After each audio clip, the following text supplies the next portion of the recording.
Hello friend, my name is Abdul Rahman. Welcome to the channel. In this video, we are talking about continuous statement and go to statement, and both are explained with example, guidelines and tips to remember. And there is also a problem कि आप लोग videos तो देख लेते हैं लेकिन subscribe नहीं करते, तो सब्सक्रिप्शन का बहुत ज़्यादा प्रॉब्लम आ रहा था, तो काइंडली सब्सक्राइब भी करें। तो आ जाते हैं अपने टॉपिक की जानिब। तो लेट्स कम लैपटॉप स्क्रीन में फोर्स करती है। तो हमने देखा कि लूप्स जो हैं, फॉर लूप डिफरेंट होता है वाइल लूप से। वाइल लूप की में जब कंटिन्यू लगता है, ये कंटिन्यू स्टेटमेंट इस्तेमाल होती है, तो क्या होगा कि कंट्रोल चल जाएगा वाइल स्टेटमेंट के पास। अगर तो कंडीशन ट्रू होगी, कंडीशन चेक करेगा, ट्रू होगी तो एग्जीक्यूट करेगा, वरना वो लूप से बाहर आ जाएगा। और फॉर लूप में क्या होता है, यहाँ पे तीन चीज़ें, इनिशियलाइजेशन होती है, कंडीशन होती है, इंक्रीमेंट और डिक्रीमेंट होता है। तो इसको इस तरह लिखते हैं, काउंटर ज़ीरो इनिशियलाइज कर दिया ज़ीरो से, फिर उसमें हमने लगा दिया कंडीशन लगाई है कि काउंटर लेस देन और इक्वल टू 5 और काउंटर प्लस प्लस। तो यहाँ पे क्या होगा कि फॉर लूप में क्या होगा कि लूप कंडीशन जो है एग्जीक्यूट होने से पहले पहले इसके अंदर इंक्रीमेंट हो जाएगा। देखते हैं नई problem, let's come problem statement of continuous statement. Continuous statement को इस्तेमाल कर प्रॉब्लम बतानी है। यहाँ पे आते हैं अपने प्रोग्राम की जानिब। फ्रेंड्स, आ गए हम अपने प्रोग्राम की तरफ और देखते हैं। सबसे पहले इसकी डिक्लेरेशन देनी है, तो प्रोग्राम डिक्लेयर करते हैं। इंटीजर टाइप है तो इंट से आई हमने कंटिन्यूस स्टेटमेंट यहाँ पे बतानी है। उसके लिए हम फॉर लूप का इस्तेमाल कर लेते हैं। कंडीशन देते हैं इसमें आई, इनिशियल कर देते हैं इसे ज़ीरो से। उसके बाद आई लेस देन और इक्वल टू 10, और उसके बाद इसको आई प्लस प्लस कर देते हैं और नीचे आ जाते हैं। यहाँ पे हम ब्रैकेट्स में इफ़ स्टेटमेंट का यूज़ करते हैं। इफ़ स्टेटमेंट अगर तो हमारे पास 6 जो है, आई जो है वो बराबर आता है 6 के, तो आप क्या करना है, कंटिन्यू स्टेटमेंट करनी है। तो यहाँ ब्रैकेट्स में हमने लिखना है कंटिन्यू और सेमीकोलन लगा देना है, और यहाँ पे हमने आई को प्रिंट कर देना है। सी आउट स्टेटमेंट दे देते हैं आई, और एंड लाइन यूज़ कर लेते हैं यहाँ पे, ताकि एक ही लाइन में तमाम नंबर्स प्रिंट ना हो। तो इसको अब एग्जीक्यूट करते हैं। एग्जीक्यूट हो रहा है प्रोग्राम और ये हमें बताएगा 0 1 2 3 4 5। 6 इसने नहीं बताया, 7 8 9 10। 6 क्यों नहीं प्रिंट किया इसने, क्योंकि हमने यहाँ पे कहा था कि जब 6 आए तो आपने कंटिन्यू जाना है, बजाय इसके कि प्रिंट करें। ये 5 तक आया, जब ये 6 पे आया तो ये वापस चला गया और 6 को नहीं उठाया, उसके अलावा जो बाकी के नंबर थे उनको उठाया। अगर मैं यहाँ पे लिख देता हूँ कि and I is equal to 8, और अब मैं प्रोग्राम रन करता हूँ तो क्या होता है देखते हैं।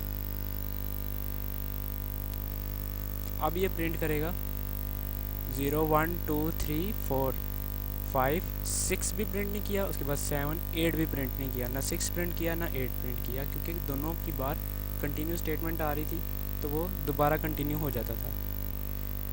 तो आई होप आपको बहुत अच्छी समझ लग गई है। तो वापस चलते हैं अपने टॉपिक की जानिब।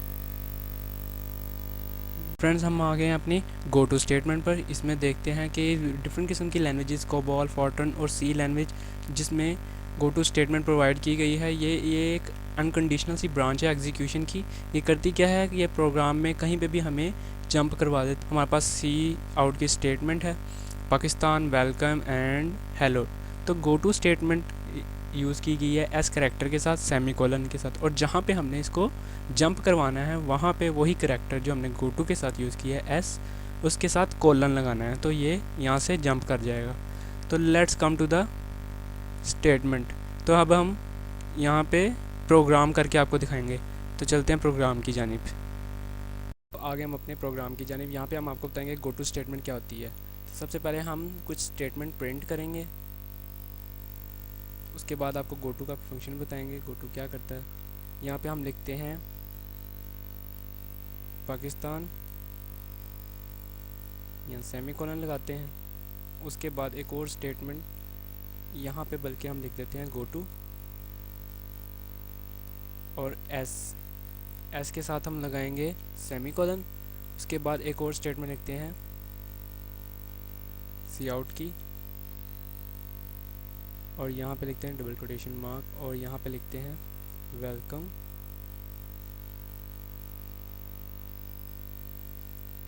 यहाँ पे कोटेशन मार्क,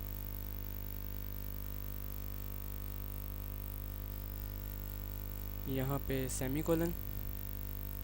उसके बाद यहाँ पे हम लिखेंगे एस और कॉलन। तो आपको बताया था जहाँ पे भी आपने गो टू स्टेटमेंट लिखनी है, गो टू स्टेटमेंट का काम है जंप करवाना एक जगह से दूसरी जगह, उसके साथ जो करैक्टर यूज़ होगा वही करैक्टर आपने दूसरी जगह यूज़ करना है। लेकिन गो टू स्टेटमेंट के साथ अगर सेमीकोलन आपने लगाया हुआ है ना, तो इस बात को ध्यान रखना है, दूसरी जगह आपने सेमीकोलन नहीं लगाना, वहाँ पे खाली कॉलन लगाना है। तो ये आपने कॉलन लगा दिया। तो अब हम एक और सी आउट लिख लेते हैं, लेस देन का साइन, डबल कोटेशन मार्क, और यहाँ पे हम लिखते हैं अपना चैनल का नाम लिख देते हैं कैरी प्रोग्रामिंग। अब एग्जीक्यूट करते हैं प्रोग्राम को और देखते हैं क्या होता है।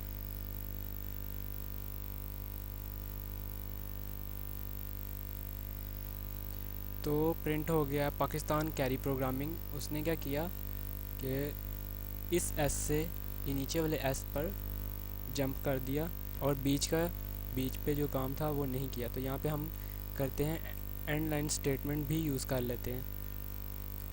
अब फिर एक दफ़ा देखते हैं, इस बार ये क्या करेगा, दोबारा से वही प्रिंट करेगा बट नेक्स्ट लाइन पे पाकिस्तान और कैरी प्रोग्रामिंग। तो उम्मीद है आपको गो टू स्टेटमेंट बहुत अच्छे से समझ आ गया। चलते हैं इसकी गाइडलाइन और टिप्स की तरफ। पड़ेगी, अदरवाइज़ क्या होगा, लॉजिकल एरर आ जाएगा। तो राइटिंग लूप्स लूप लिखने के दौरान हमें इसकी कंडीशन टेस्ट के साथ इसकी एग्जीक्यूशन करनी चाहिए और हमें अवॉइड करना चाहिए ब्रेक स्टेटमेंट का, और कुछ कंटिन्यू स्टेटमेंट्स यूज़ करनी चाहिए। और गो टू स्टेटमेंट का इस्तेमाल बहुत कम करना चाहिए और मिनिमाइज़ करना चाहिए यूजेस को ब्रेक और कंटिन्यू स्टेटमेंट को लूप में।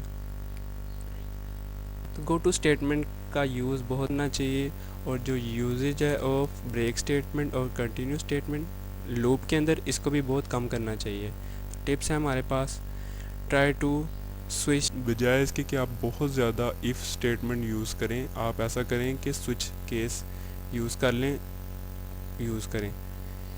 अगर तो आप किसी भी स्विच स्टेटमेंट में ब्रेक स्टेटमेंट नहीं लगाएंगे तो आपके पास लॉजिकल एरर आ जाएगा। और हमेशा आपने स्विच केस जो आपके होते हैं, स्विच स्टेटमेंट्स होती हैं, उनमें एक डिफ़ॉल्ट केस ज़रूर देना है। जब सारी कंडीशंस फॉलो होती हैं तो आपके पास एक डिफ़ॉल्ट केस होना चाहिए जो कि प्रिंट हो। तो गो टू स्टेटमेंट जो है आपके प्रोग्राम में आपने बिल्कुल नहीं यूज़ करनी, कभी कभी ज़रूरत पड़ जाती है, लेकिन कोशिश करनी है इसका यूज़ ना करें। और बहुत कम यूज़ करना है ब्रेक स्टेटमेंट और कंटिन्यू स्टेटमेंट का। बहुत शुक्रिया।